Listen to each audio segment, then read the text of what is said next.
Hello, welcome to Pokemon Sword and Shield but mostly Sword, with myself, Stefan from Player One, the Player One EP, or outgoing Player One EP actually. I'm here with an excellent human being known as Marcie, the outgoing Art Smitten co-EP. How are you today, Marcie? Oh, I am marvellous. Thank you for asking. No worries. So, I know this is a bit of a spoiler for you, Marcie, so I hope you won't be too upset with me. It's alright. I'm up to the 6th gym, so I can skip a bit if I have to. Well, this is the 7th gym, actually, in Pokemon, so, the game's been out for a few weeks now, so, spoilers. Is that who I think it is? It is, Marcie. So, yeah, 7th gym. This one's actually different, this one. Yeah, Team Yell. So what do you think of Team Yell as a team compared to the other ones? Kind of like Team Skull. Very entertaining. Kind of annoying at times, especially when they're blocking... Kind of useless? Yeah, kind of useless, but they're fun, at least. And this guy seems really cool. I will say, overall, I was surprised, almost annoyed at myself with how much I ended up liking Pokemon Sword. I haven't quite finished it yet. I'm actually on the final part, so I'm about to beat it. But the game is really back to basics. The plot isn't overwrought like in Pokemon Sun and Moon and some of the other ones. So I like how the plot is kind of back to basics. It's a lot simpler to follow, and a lot of more interesting things like this happen near the end. So you don't spend trying to. You can get all 8 badges really quickly. Well, in at least my time, 50 hours to get 5.5 badges. Because you've been spending most of your time in the wild area, Marcie. Yes. Alright, here we go. Scrafty. Put your pants up, Scrafty. Here's Splatty. This one's very special to me, Marcie, because we kind of caught that one together. Yes, in the Max Raid battle. My one's called Cthulhu. I told you to name yours Cuddles or Mr. Cuddles, but unfortunately that's not what happened. Well, I reckon that move, Octolock, should be called the Mr. Cuddles move. Do you have that move yet, Marcie? I do. I use it every now and then. It's very useful. Here is Mr. Cuddles the move. Snug. Aww. Look, I feel Mr. Cuddles is in Cthulhu's name, the energy, just because Cthulhu's just still so adorable. Yeah. They're Has it evolved? Yeah, he evolved actually quite recently, but he's pulling his weight, especially now because I'm at the part with a lot of ice types. It's Shield. I actually can't remember what either what Splatty's real name is, because as soon as I got it, I named it Splatty because it looked like those Splatoon characters, but I don't know what the actual Pokemon's name is. Speaking of Cthulhu's, here is Gen 6's version of a Cthulhu. And okay, this is where I messed up, I think, because I don't know if I'd actually seen this Pokemon. I mean, I think I'd seen it before, but I hadn't battled it, so I actually don't know what the type was. Dark Psychic. So, Dark is fine, because Cthulhu, like this grapple, or whatever this Pokemon name is fighting, but Psychic really messes it up. And this was like, okay, I better get out of here, switch to a Psychic. Switch to Gene Zimmons. Gene Zimmons! I also have a Gene Zimmons, only my one's called... Oh yes, perfect. Only my one's called Dante. And this is what's it called? Obstagoon's signature move, Obstruct, which is interesting, I think, because it's it's got high defenses, but it's mostly like an attacking physical Pokemon. yeah, this, because I didn't know about that. I didn't know about what's it called? Contrary. Yeah, Contrary. I didn't know about that. See, normally Obstruct lowers the defense of something sharply if it comes to contact with it, but Contrary makes that defense boost. So, yeah, and then I used Cross Chop, which was a bad idea because it just raises defense by a lot. So, wait, why am I still going? I didn't keep going, did I? Yeah, this is when I was like, okay, I gotta get out of here. I gotta use a special attack. Good idea. Honestly, Fringe would have been the best option because the fairy typing. Yeah. And Psychic may resistant to all its moves pretty much. But now I've got Sopstar. He's all grown up to Inteleon. Yes. Now he's not crying anymore. Look how serious he is, actually. It's a Super Spy. Yeah. A Super Spy is about to get 2-8 KO'd. But U-Turn would have saved the day there, because ×4 bug weakness. Oh. I figured, like, because, yeah, U-turn's a physical move, so that's a problem. And its defense is, whoa, high, yeah. So, Snipe Shot seemed like a good idea. Yeah. And Sops is really fast. I didn't predict Sops would survive that, so yeah, it paid off. And Snipe Shot looks really cool. Yeah. Like, I started the game with Score Bunny, so Pyro Ball looks really cool too, but the starters were quite interesting generations, and I liked all of them, but especially like Sobble and Score Bunny, so it's a hard choice between those two. Yeah, I liked all 3 initial starters as well. I think Score Bunny's final evolution looks pretty good. I don't know if I've seen the, what's the grass one? Riverboon, that's the final evolution. I don't think I've seen that yet. Alright, here we go. Kiss is back. Obstagoon. Yep. We got a little bit of punk rock scene because... Oh, that's so cute. Oh, and for those playing at home, this is like, I think the only gym where you can't use Dynamax. Yeah, because, I mean, I've already spoiled all of this for you, Marcie, so I'll let you just find out what's happening at this point. It's fine. Yeah. I'm very close to this gym anyway, so it's not too much of a spoiler. I thought that'd be like double. That should have destroyed it in one shot, but I guess its defense is really high. Yeah. Obscure like has super high defense. Oh, throat chop. What? Oh wait, is that Dark? Throat chop. Yes. Oh, okay. I assumed it was fighting. Yeah, I think I recorded this about a week ago, so I can't remember everything. Yeah. Yeah, but that throat chop prevents you from using these sound-based moves too. For reference, I have a Pokemon, Toxicity, who uses mainly sound-based moves. If it got hit by that, it will basically be useless. I think, I reckon if they do another new type in the next generation, it should be Sound. Sound should be the next new type. Honestly, Toxicity is technically like a sound, because the ability makes it get basically stab on sound-based moves and takes half damage from sound-based moves. Yeah, well, the good thing about when they added Fairy type was a lot of the normal Pokemon became Fairy, and still a lot of normal Pokemon, so I think Sound would be good. And I think what they also need to do is kind of buff Ice type defensively. Ice type has only got 1 resistance. Oh my god, it needs more resistances, like water, for instance, that could work. Yeah. And it honestly just needs to be buffed away up.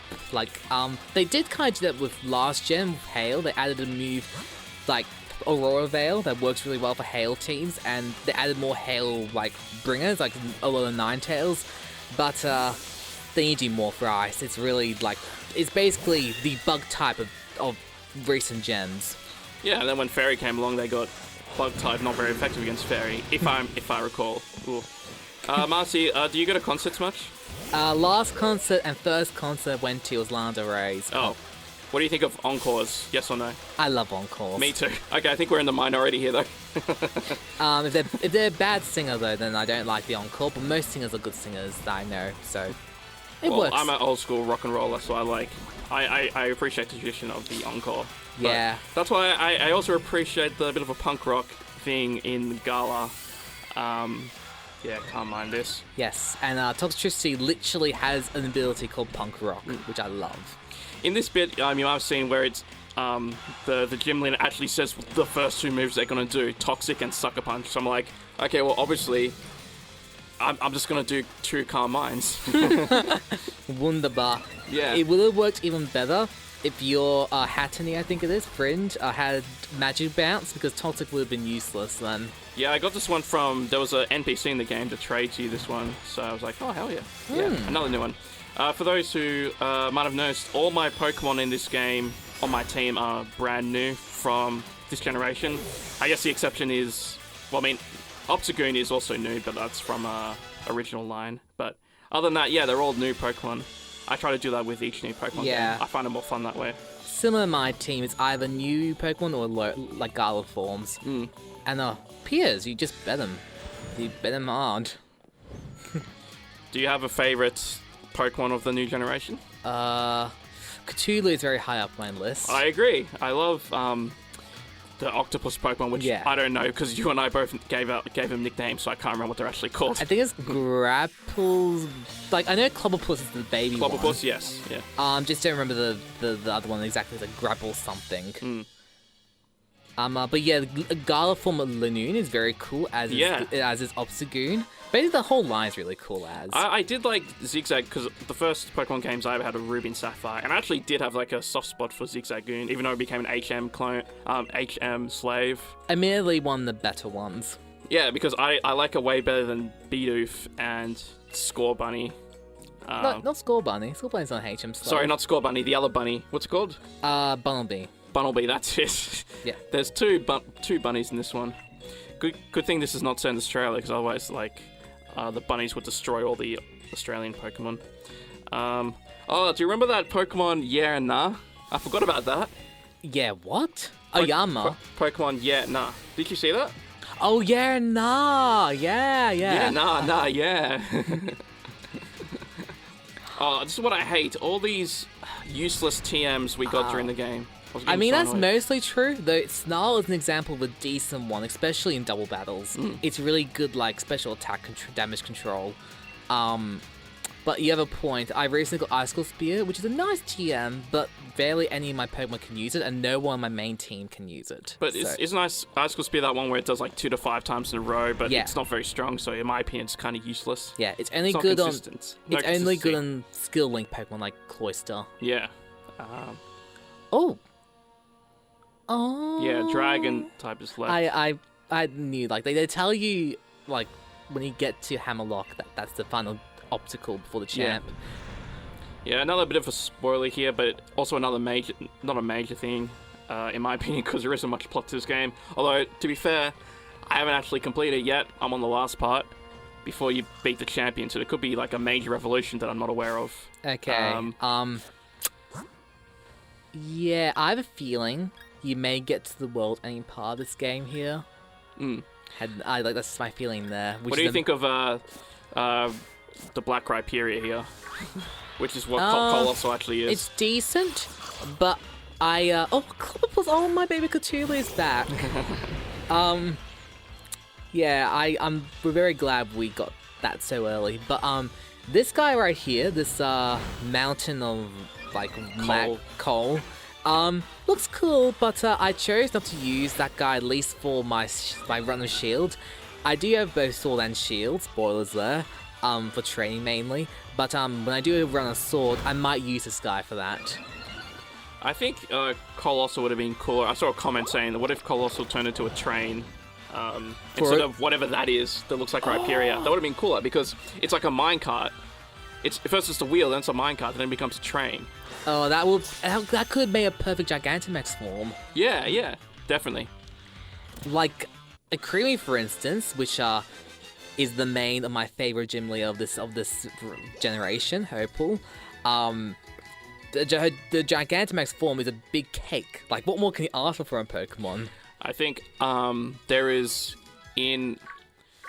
like a end game part where you turn into Dynamax. It's not part of the gyms. I won't say much more than that, but you get a Gen 5 Pokemon Dynamax form, and it cements this Pokemon into history. I don't want to spoil it for you, Marcie, but it's a Gen 5 Pokemon that has a Dynamax form, and it's incredible. Do you mean a Gigantamax form? Or... Yeah, sorry, Gigantamax, its own special one. At least, this is in Sword, I don't know if it's in Shield, but it's awesome. You'll love it. Oh, I can only imagine what it is.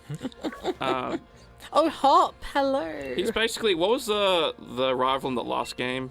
In Sun and Moon? Basically he's a combination of Barry and Hal for me.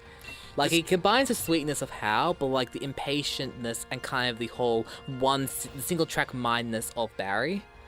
I think whoever that Sun and Moon one was Hal. Yeah, Hal. Yeah, he was so nice at first, but the fact that they stuck to his niceness so much, I started like, yeah, you know what? I do like this guy. This guy is kind of not quite there, so I'm not really a fan of him, but... I mean, personally, I'm a fan of him. Like, he's not my favorite rival, but he's definitely a really good rival. So, between him, Marnie, and Bede, they each offer a different take of the rival. One being basically a sweet guy, one being the introverted, not saying much kind of person, and one being a complete prick. So, gotta love those, like, different rival archetypes. So, Yeah, I think they've largely been the same, if I recall, since like Ruby and Sapphire. But can't do much better than Gary, though, can you? When Gary becomes the champion. Oh yeah, and I guess to a certain extent, Silver too, or whoever you question mark, as some people call him. Red. Oh, your team is so adorable. So what do you think of my team, Marcie, competitively? Because you're into that IVs and natures, and you say that to me, and I was like, what? Because I think, like, when I played this game, I think I played Sun and Moon online a fair bit, and X and Y as well. And I won quite a few matches because I understood, like, typing and moves and all that stuff, but I don't understand things like IVs and natures. That's a bit too much for me. Yeah, so I try not to let that affect me too much during plays, because I especially notice in Sun and Moon, which happens to be my least favorite like runs of like games. It got so bad because I got so bogged down on like EV training and then like natures, even though they're my Pokemon going through the region, so that shouldn't matter then competitively. But I still did it, and it got so tedious. So Yeah, I can imagine it would be, but it was addictive, right? Yes. Still addictive. Trying to avoid it this time around with Shield. Every now and then I do get bogged down a bit on like EVs and IVs, but I mainly focus on just the synergy of my team and just how they are as characters almost, because they're basically like a team of like people almost going through this fantasy land, only it's Pokemon and going through Pokemon's version of Britain and like UK. So yeah, like this part especially looks like the UK. And I like some of the slang too, which I guess I didn't realize like a lot of Aussie slang is actually just British slang. But there you go. that makes one more reason to enjoy the game. Yeah. But I will say I like the dynamic between the champion and like this like researcher Sonia and Magnolia. I almost felt underwhelmed by Sonia, to be honest. She's whoever that other character from Sun and Moon, the one with the what was her name? The one with Jibby? What was the baby like generation? Oh, you mean Lily? Lily. Yeah. And she had the Sun and Moon legendary like pre-evolved. What was it called? She gave it a nickname. You know what I'm talking about? I know. Right? It's on the tip of my tongue. It's like Nebby. Nebby, that that's was right. it. Nebby. Yeah. I remember that mainly because of her catchphrase. Nebby, get in your bag. But yeah, she's a decent researcher kind of person, this Sonia. Kind of the same level of your like Gen 4 had the rival and the researchers, kind of like rivals, only the researcher wasn't really a rival, just participated in one battle, double battle with Team Galactic, so... Did you play just Sun and Moon, or did you also play Ultra Sun and Ultra Moon? I played both, but I never finished both, either. Oh. So, well, you just went into it? Like, let's just say the whole competitive nature that I got that ends up getting weaved into my experience of the two games, plus 2016, 2017 generally not being really good years for me. For you, yeah. I never really bothered to finish them. It just got too tedious in the end. Yeah, I guess like it can be. I think people can underestimate like how much it's like if you're not in a good place at that particular point in time, it can really affect your enjoyment of a game, which is really unfair to the game. Yeah. Yeah, like, honestly, they're both really good games for Gen 7, but they still remain my least favorite ones simply because of those two main reasons. Yeah. Whereas, say, Gen 4, Gen 2 because my first game was Silver, and then Gen 4 Diamond was my favorites of all time, and then Platinum by extension, that's my two favorite generations, even though some people really talk a lot of hell about Gen 4 because of all the, like, lagging and other issues with the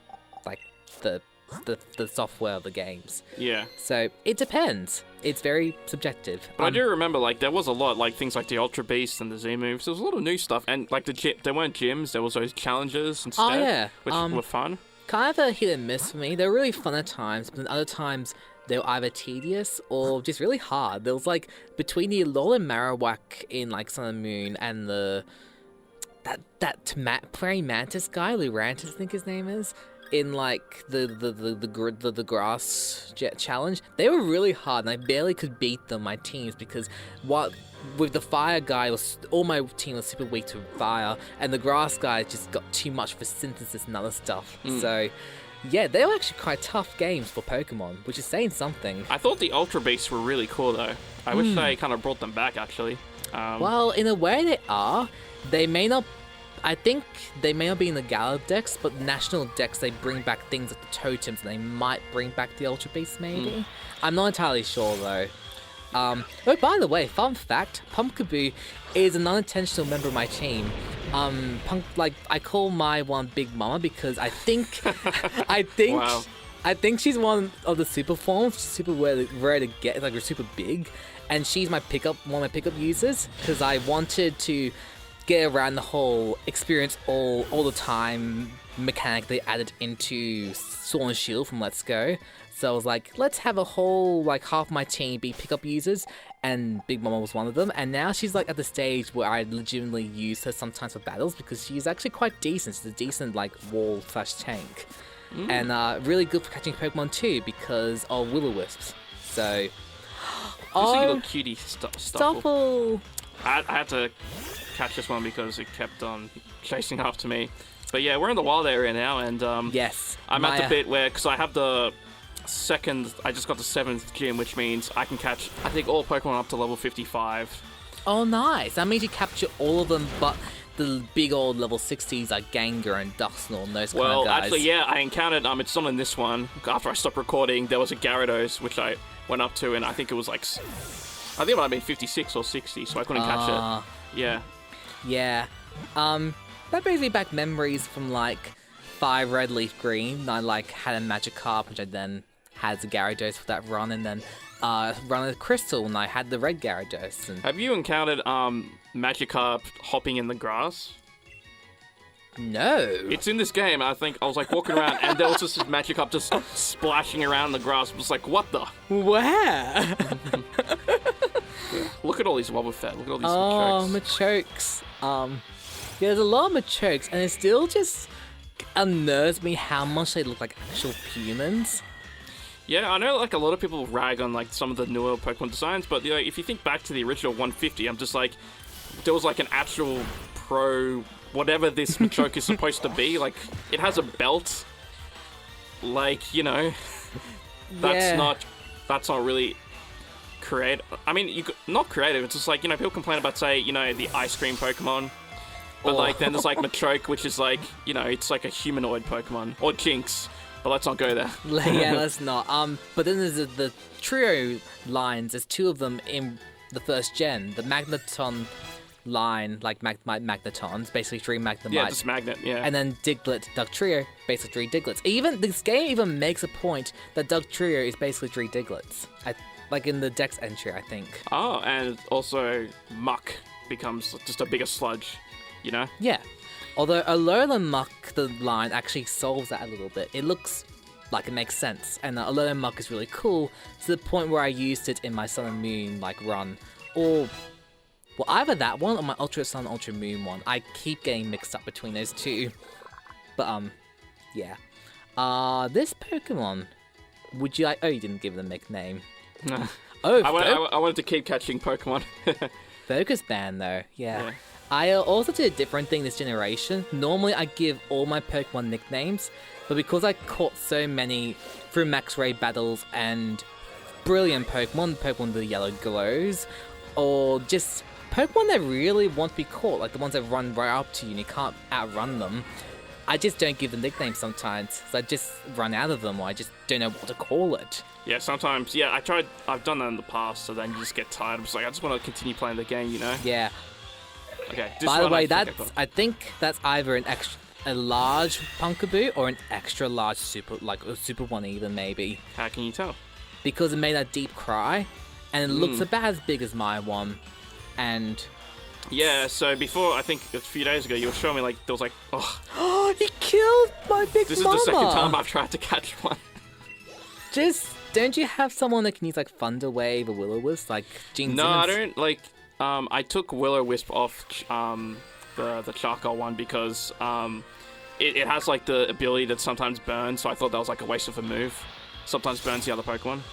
Yeah. True. That does make catching Pokemon a bit harder, especially when No, you're absolutely right there.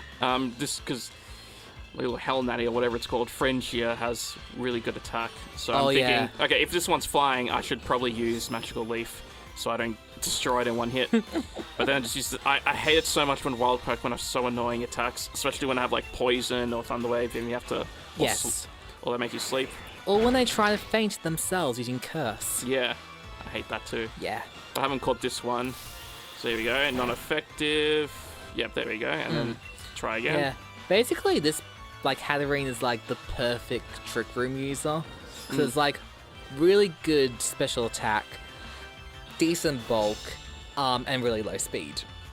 So I've never caught this one. I like how Corviknights, before it evolved, was the first pure flying type besides that Tornadus. Yeah, besides Tornadus. But then I was like, oh, then it became steel. Then it became steel type. So now it's not a pure flying anymore. I'm like, oh, that's kind of sad. But it's still, there are 2 more pure flying types. And Corviknight is a flying steel type, which only one other Pokemon has that, I think, Skarmory. Skarmory, yeah. So it's a really good typing. I do like Corviknight a lot. I think it's really, really cool, and I think it's a good Pokemon. Oh yes, I love my one here. His name is Quill. A bit too many balls here, I think. Jesus. Ultra Balls. Oh, there's also something I noticed. There are people like, I think this happens in other games too, but in this one especially, you see trainers using different balls. Like some, they use heal balls, like beads. They're not beads. Some other person uses like heal balls, which look really cute. B uses great balls. Opal uses ultra balls. Team Yell tends to use like either nest balls or sometimes Duff's balls. I think. That was a nice touch, I thought, because I remember like in the other games, I think like even like the champions who had like these ultra powerful Pokemon, they just come out with in Pokeballs. It was like, come on, there's no way you caught that with just a Pokeball. So yeah, it's little touches like this. Like for instance, say some of the Frontier guys, like in Gen 3 Emerald, had like legendaries caught with Pokeballs. Catch Rare Free, caught with Pokeball. How's that for logic? It is. So how are you? Am I good at this game? Huh? Do you think I'm good at this game? You're pretty decent, yeah.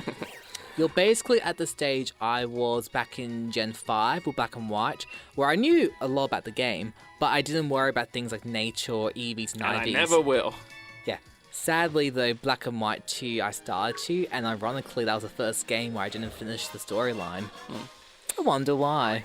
But I played Black 2, I didn't play the original Black or White.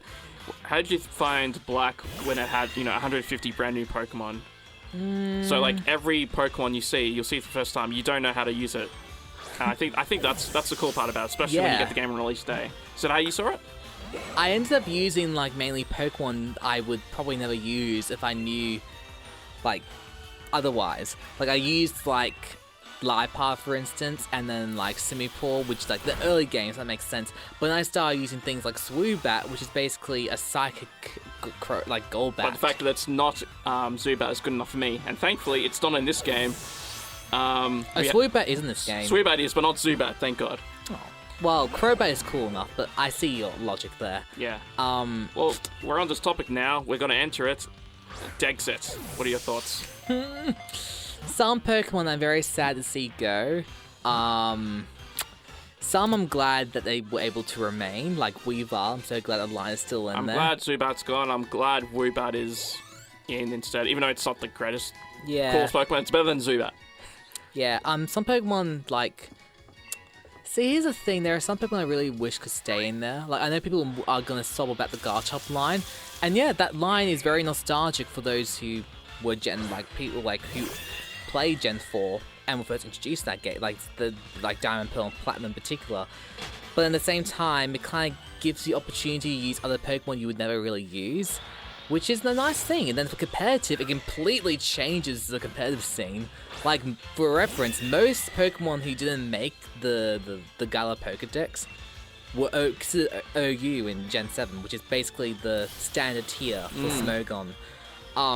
Basically, really good Pokemon, according to them, competitively.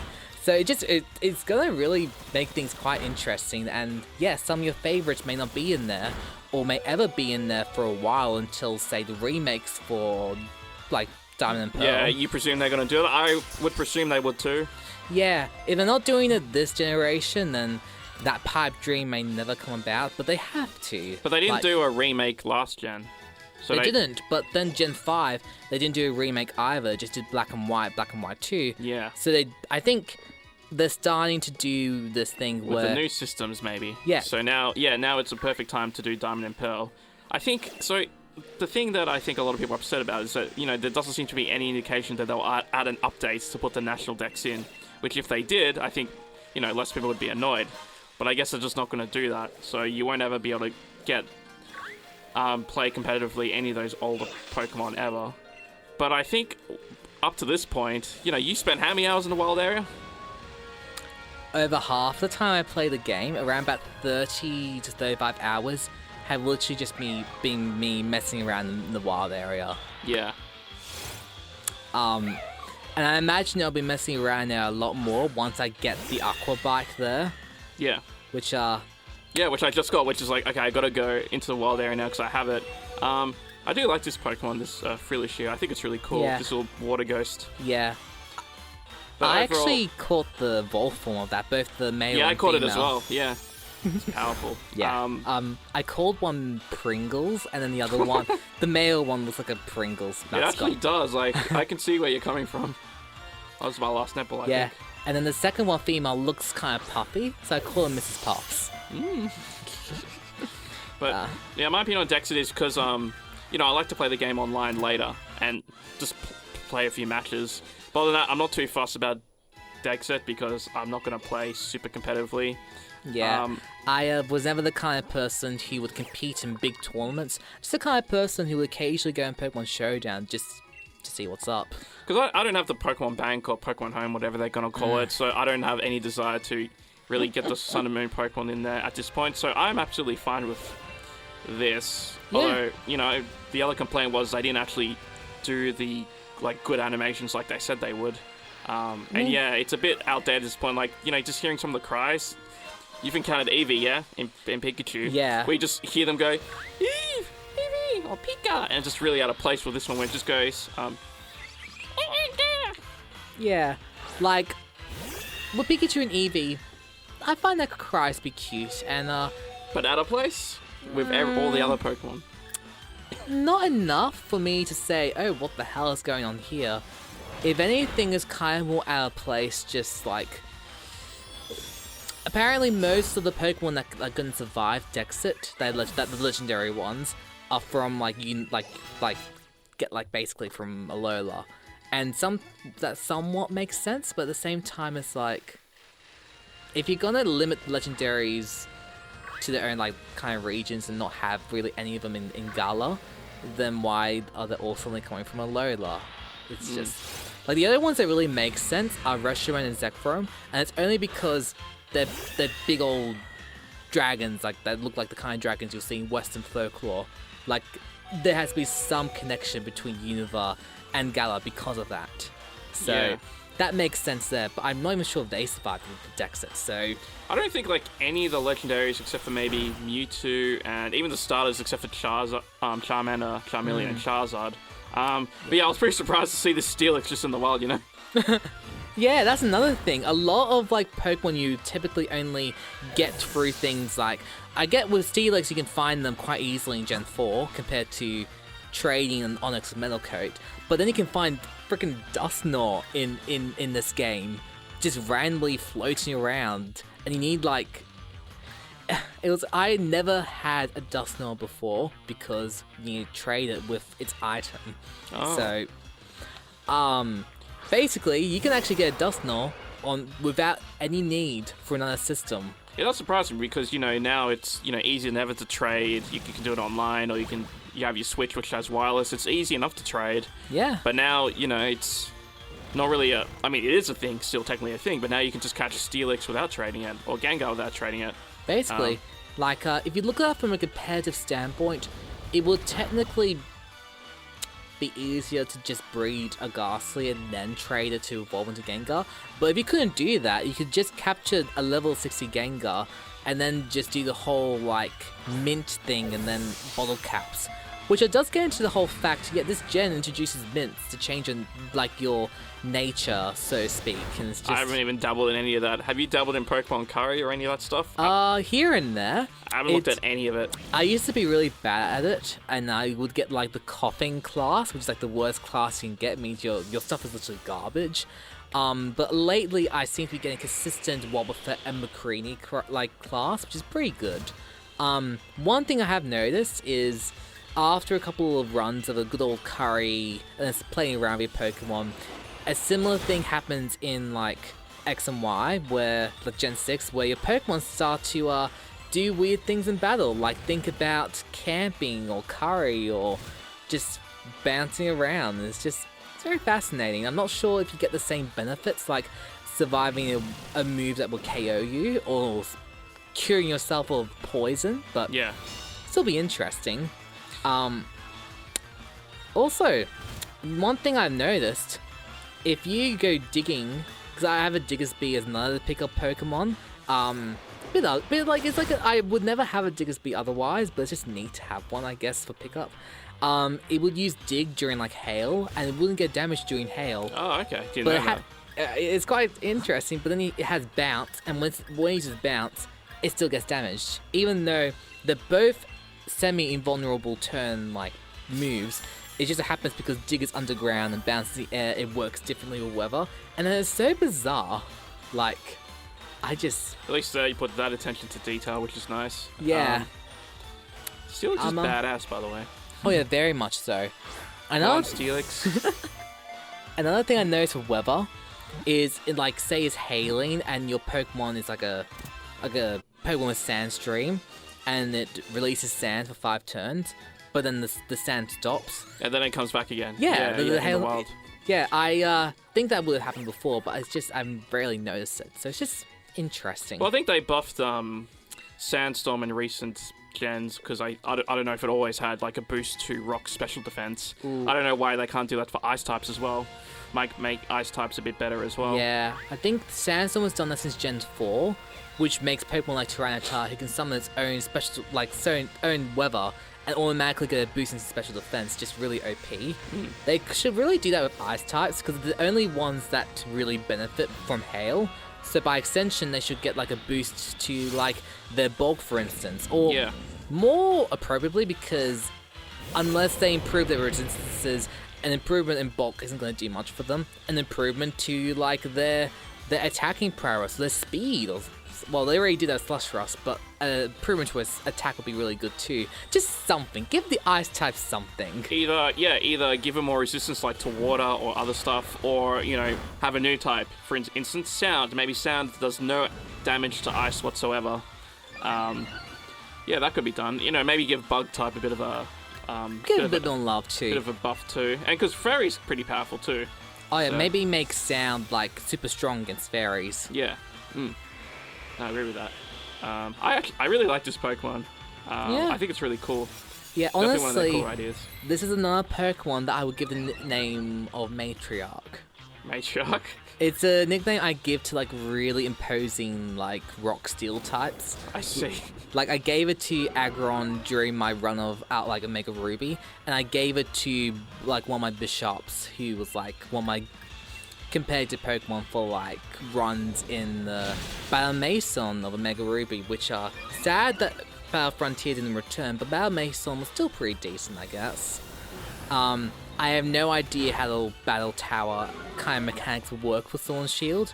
Apparently they've got a Battle Tower with a Toby Fox song, so that's neat. Yes, the Undertale guy. Yes, the one whose mascot is a white dog. Little pupper who is very cheeky. Come on, go look. Which is your most powerful Pokemon from the wild area? Or which one have you seen that you may not have been able to catch? Ooh, well, Gengar and Dusknoir quite easily. They're both level 60. So, I guess the strongest one I've been able to beat has been Bishop. Thanks in part to my Cthulhu, who was a Clobbopus at the time, and yet was 20 levels below this Bishop, was like past level 52, and Clobbopus was like level 34. It was able to somehow beat this Bishop despite the level disadvantage because fighting really messes up. It's a steel Bishop. fighting? Yeah. Okay, yeah. Well, Dark Steel, so Oh, right, even Dark Steel. weaker. Yeah. But it was still able to beat it, and then it evolved right afterwards after learning Taunt. So very nifty. I like to give each of my Pokemon kind of like a rite of passage before they evolve. Like my Corviknight, who was a Corviknight Squire at the time, bet Hop's like team and the Hero Nan leveled up and then got to evolve. Yep. Or my Linoon did a similar thing as well, and all of that fun stuff. But yeah, so many fun memories of Cthulhu, and he's only been on my team for like not even a week, but he's honestly one of my favorite members. So maybe just remind us who's on your team at the moment. In which game? In Shield. So it's a bit of a biggish team.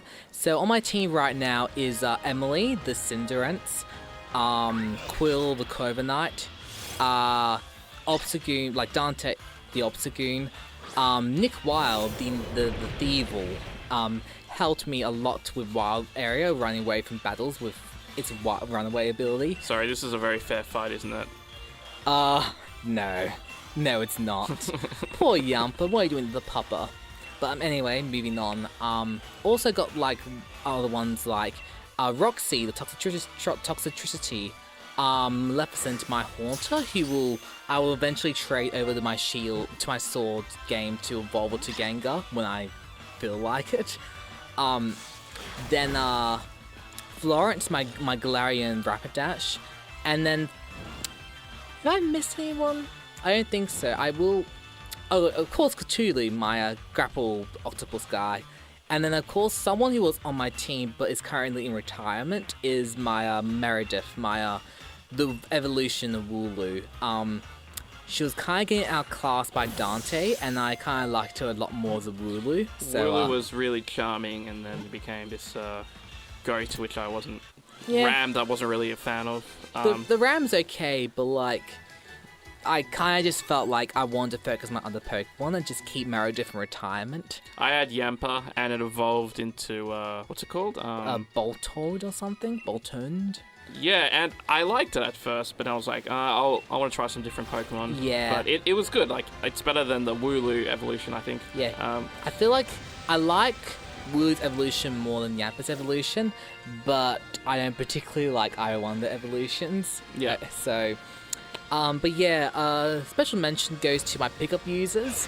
Ferocia Kiss, my BB, my Diggersby, another Diggersby who I got from a surprise trade, and Big Mama. Also Fargus, my Galarian Meowth. They all helped out loads with picking up lovely items like Destiny Knot and 7 Sunstones. They love their sun. Oh, speak of the devil. Yeah, I don't like it. I don't like this guy. I like squirrels, but like, this guy just really annoys me. Yeah, he's been eating too much acorns. Yeah. It's like the opposite of Scrap from Ice Age. Eats all the acorns. Yes. Ooh, hello. Oh, I like this one. And I think I saw this, I was like, okay, how do I get it? Oh, there it goes. Or maybe I already caught it, I can't remember. Oh, yeah, I saw this, I was annoyed. Like, Cutie Fly! But I do like Cutie Fly. I used it in, was it in Sun and Moon? Or was that X and Y? Sun and Moon. It's a Gen 7. Yeah, I used it. It was actually, I thought I made it quite powerful when I evolved it as well. Oh, tight. See, I'm definitely gonna have this guy in my Sword playthrough because it's just so cute. I expect this to be like ground or fighting. I didn't expect it to be a steel type, but neither did I. I thought it was like legit like ground grass or something maybe, or even just like something other than steel. I did not expect steel. It's Ultra Ball on its own. Hope that goes. 1, 2, 3. Nope. Close. Oh my. Getting stomped by an elephant, it should do like double damage. Maybe it should have that as an ability. That being said, its ability Sheer Force, I think it's a Sheer Force, is pretty useful. Like, granted, it wouldn't be able to flinch people with Stomp if it had that ability, but it could probably KO someone more easily with that move. Now, if we go back to so you What happened to your fringe? fainted. Oh. Back to Sword and Shield. You have both versions. Which one do you prefer? Which version? It's really... I prefer Shield a little bit, but that's mainly The because... Galarian Ponyta. Yes, Which... and even then, not even Galarian Rapidash is Galarian Ponyta. Like, Galarian Rapidash is really cool, but I low-key prefer Surfetch more as a version exclusive Galarian evolution. Yeah, I'll trade you mine. But you have you can have your own games to trade you yourself. Yeah, I've already got a Galarian Farfetch as Bruce's prize trade, so I'll have a Surfetch in my Sword playthrough as well. As well as Pokemon like Snorm and Centiskorch. Just because I would love to train up this Pokemon in Shield, but I'm already training up another member of my team, a new member called Toothless. This is my Dreepy. I basically have to switch training because it takes him forever to get to its evolution where he actually learns moves other than his 4 Thunder Wave and Draco Meteor, which is a nice move, but he doesn't have the stats to abuse it yet. So I pretty much am now training up my current team of 7 to 9, depending how you look at it, and then leaving the rest of the Pokemon I want to use for a playthrough for Sword. Oh, look at this big bear! Pungaro! Yeah, I had to run away. I was like, no. The Border of Galar. Have you seen those comics? No, I haven't. It's basically this comic series where Pangoro stops a whole bunch of Pokemon, especially... I love Pangoro. Oh yes, so cool. So lovely. Zoroark tries to get into Galar, Ditto tries to get into Galar, even though Ditto is confirmed to be in the Galar decks. Where can you find these comics? Online, just search up Galar Border Patrol comic and you'll find it. Okay, definitely will. Well, we'll go into final thoughts. We've been here for quite a while. So, look, overall, I was really surprised on how addicted I got to this game. I do appreciate the back to basics approach of the story. You can get all the badges really, really quickly if you run through it. And, even though it doesn't have things like, Z moves or we're in Australia, so Z moves, Mega Evolutions, or even Ultra Beasts, that sort of stuff. The Dynamax thing is a bit of a minor part of the game when you think about it, because it's only really in the gyms. But yeah, it's Waterfall. Pretty cool, huh? That is the coolest animation for Waterfall I've ever seen. But yeah, the Team Yell, it's not an overly pretentious, complex story, because I feel like they have to keep outdoing themselves after Ruby and Sapphire. So, the world ending every game. So I do, once again, I haven't beaten the game, but I do like that approach. So. There's also, no HMs for the most part. You don't do a lot of, besides, with a bike, there isn't a lot of, exploring or, I guess, puzzle solving or, maybe Zelda-style adventuring. Which, and even though that's out, I still, really enjoy just moving around in the game. And, yeah, so overall, I really like Pokemon Sword a lot more than I wanted to be honest. I mainly bought it because I got the Switch, 3 weeks ago, and the main reason I bought it was because it was brand new. But, in the end, I'm actually really glad I got it because I do enjoy the new Pokemon designs. Most of them, I think, are really great. So overall, I do really like this game. If you love Pokemon, you've probably already bought it by now, to be fair. I do wish that they do more changes in the future because I think we got spoiled by Breath of the Wild and maybe Mario Odyssey as well, really changing up the formula of those two franchises. So I'm hoping that Pokemon, they can do something new. Yes. Maybe they started the Switch debut with things like Let's Go and Sword and Shield. Perhaps they can end it with something that's so big, so innovative, they'll change people's impressions of Game Freak and the Pokemon franchise forevermore for the better. Yeah. And I forgot about this. Elagos, thank you for agreeing with me. It's much appreciated. But yeah, I myself enjoyed this Shield quite a bit. I'm still going through it and still get to see how they do the last kind of act before the champion. But I will say it's simpler, yes. But then again, I think it needed at this point. Yeah, I certainly needed that because at this stage I don't have enough time to deal with another world-ending game or something like Black and White, which basically has the most fleshed out story of any mainline Pokemon game so far. So it's a nice welcome back to hark back to the first like 2 generations of games, where it's just mainly it's mainly adventure driven. It's like not so much about like the story. Like, the story has its moments, but it's all about the gameplay and all about the fun of just exploring a new region and having a fun old time, getting some buddies for a lovely old adventure. I mean, the biggest feature is the wild area, which I did enjoy. You know, it's not the greatest thing ever. It's no Breath of the Wild, obviously, but you know, I can still spend a lot of hours in it. I know you did, Marcie. And I will spend many more in them. I know that for a fact. I think the annoying thing about the fact that you can't catch Pokemon over if you don't have enough badges, you know, in the old games when you did that, you know, they just wouldn't obey you. So I don't know why they didn't just do that. Like, so what if I'm level 20 and I see a level 60 Gyarados? If I'm able to catch it, I should be able to catch it. And, you know, obviously the badge means I won't be able to use it. It won't obey me, but that's how it is. Yeah. I think that part's annoying. I feel like if they did that, they would have to make it so that any Pokemon over a certain level would disobey you, not just those in trade. And then that runs into the unfortunate implication of, say, by the 3rd or 4th gym, I think, my team was, like, decently over level, which is why I started using more pickup Pokemon just to ensure I wasn't over level for the rest of the game. Yeah. And I would have had most of my Pokemon disobeying me if they implemented something like that. So I can see where they're coming from, but still, it's like, the other thing is, in the past games, it was a lot more linear what you did. Like, they didn't have a big old region like the wild area where you could capture level 60 Gengars. So they probably just did that as a precaution, just in case someone somehow managed to capture a level 60 Gengar before it KOs your entire team with Shadow Ball, and just you could demolish the rest of the game with this Gengar. They probably just did that as a precaution, but I feel like they could have gone about it in a slightly better way. Yeah. So we had this raid battle is really repetitive, by the way. It has a lot of... yeah. It actually, this shows another part of it. As you get further along with more stars and that, they get harder and harder. What makes it harder isn't just this Pokemon Eldegoss using these shield things. It's really your teammates. If they're not someone who's playing the game with you, the AI isn't exactly the best. Yeah, the Pokemon isn't, basically. Can you Dynamax straight away, or do you have to build on it? Because I thought you could do it straight away. In most cases, you can. If you're the host of a party, you can do it straight away.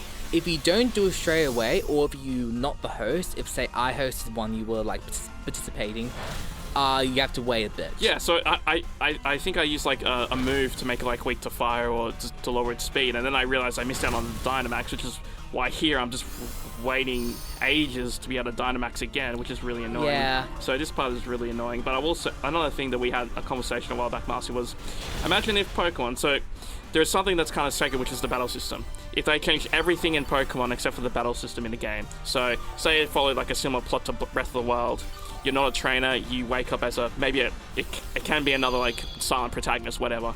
They have amnesia, maybe you start with one starter Pokemon, you have a bunch of Pokeballs, and you wander in the wild area, there's plenty of Pokemon you can still go and catch, and you talk to random people, and the story kind of unravels that way.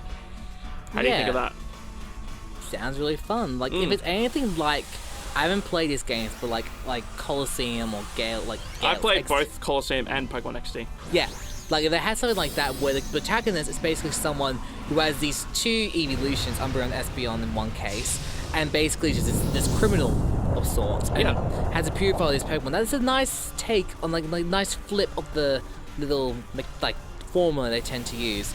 Another way they could mix it up is to ironically take some lessons from like a certain RPG series like Final Fantasy. That was that Eevee. Oh, so out of place. Eevee. Oh, it actually is just sad there. But like, say like Final Fantasy V, for instance, you have like a team of like 4 people, and you can specialize in certain jobs, this and that.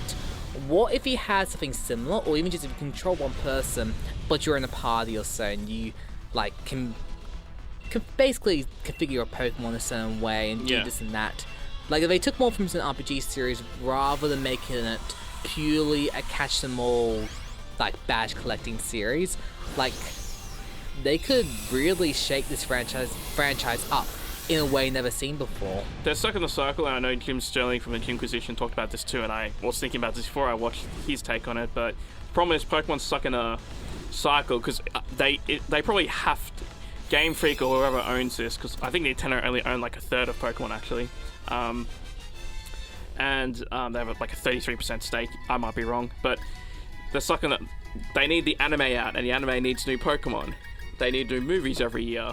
They need new trading cards, and obviously the new games have to come out. And now they release like a third game, like Emerald or Ultra Sun, Ultra Moon, or the remakes. So they're almost stuck in like Pokemon's almost like a yearly series, not just with the games but with the anime. But if they took time and said, let's not release new Pokemon games in 3 years, let's get new development teams, new ideas, put some time, because this game kind of does lack polish in a number of areas, and just try something really, really different. I think that would be cool, because apparently they're already rebooting the anime anyway. Well, yeah, if they're doing that, then they can just it's kind of like this kind of thing 25, where it's like 20, 25 years at this point. Yeah, like the Pokemon series at this point is not its own thing anymore. The video game series is not its own thing anymore. It's all part of a collective media experience.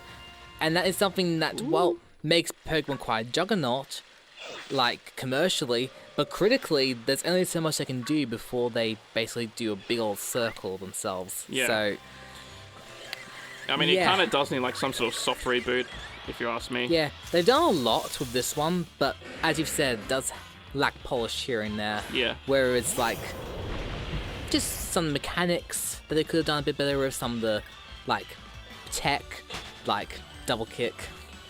Just, I hold nothing against, like, some of those kind of things, but they're definitely areas that can improve and with the series by far. Yeah, well, we'll finish up after this Snorlax, so just want to thank you, Marcie, for coming in. So, you're the outgoing EP or co-EP of Sin's show, Art Smitten. Where can we... What is an Art Smitten? Where can we find it? Oh, Art Smitten's a lovely place of arts, culture, and everything like fun, artsy entertainment. You can find us on, basically, firstly, our Facebook, Twitter, and Instagram. Just search up, like, Art Smitten, and you on any of those social medias, and you'll find us there. Also YouTube, and, like, there's that too. Definitely search us up on our Omni, because that's where we upload like our podcasts, like where we have like reviews, discussions, interviews, fun games, all of that fun stuff, readings.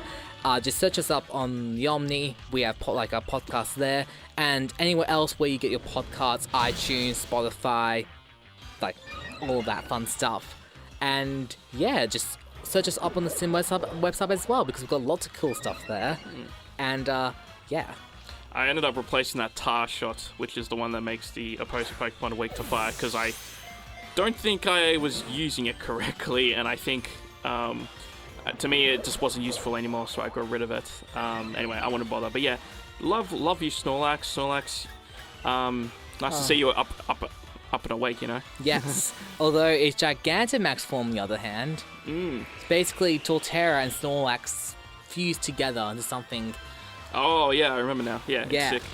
Have you do you do anything outside of Sin that you could plug? I know you made an appearance on that on a friend of the show, Evram. She has a podcast called Script Roulette. Yes. So check that out. But is there any other thing outside of Sin that you do? Well, there is, of course, my university. Oh, yeah. Nothing else you want to plug? I run a creative writing club there. So you search up the Creative Literature and Writing Society, or CLAWS for short, on Facebook. You can also find us there. We do have a Discord as well, so if you have a Discord, then search for CLAWS and like try and add yourself, and we'll have someone who can accept the invitation and take you on to our Discord server. We talk about lots of fun stuff. We do like writing, that kind of stuff. We talk about like certain fun ideas might do with writing. And then throughout the year, we just have all these fun workshops and our zine, Ink Spot, which you can submit if you are a member of our group and stuff. Yes, we have a Facebook group and page actually, so you can join. You can like the page and join the group if you like. We have only 1 minute of footage left, so I guess I'll just say I'm the outgoing producer of Player One. So yes. Our final show, by the time this goes up, hopefully as soon as I finish this, I'll put it up. We're on Monday night, so if you missed the last show, next Monday, Connor will be the executive producer of Player One, which will be on Mondays, 8 till 10 p.m. I don't think they're going to change the time slot. I think that'll be late January, the show will come back, and Marcie will be running the features department. So if you go to syn.org.au, you can read reviews that Marcie will do. of course I got to. We ended with this. Ah, Do not Thank worry. Do not worry. My Digger's Bees make up for this guy's shortcomings. all right, we got 30 seconds, so that's it. That's player one. Yeah, don't know what I'll be doing next year. I'm also working on this podcast called the Humankind Podcast, so check that out. There are like 2 different podcasts called Humankind. I look for the Australian one, but my episode's not out yet. Anyway, thanks for doing this, Marcie. This has been Stefan and Marcie doing this little Pokemon Sword playthrough. All right, we'll see you later, Marcie. Yeah, see ya. It's been a pleasure.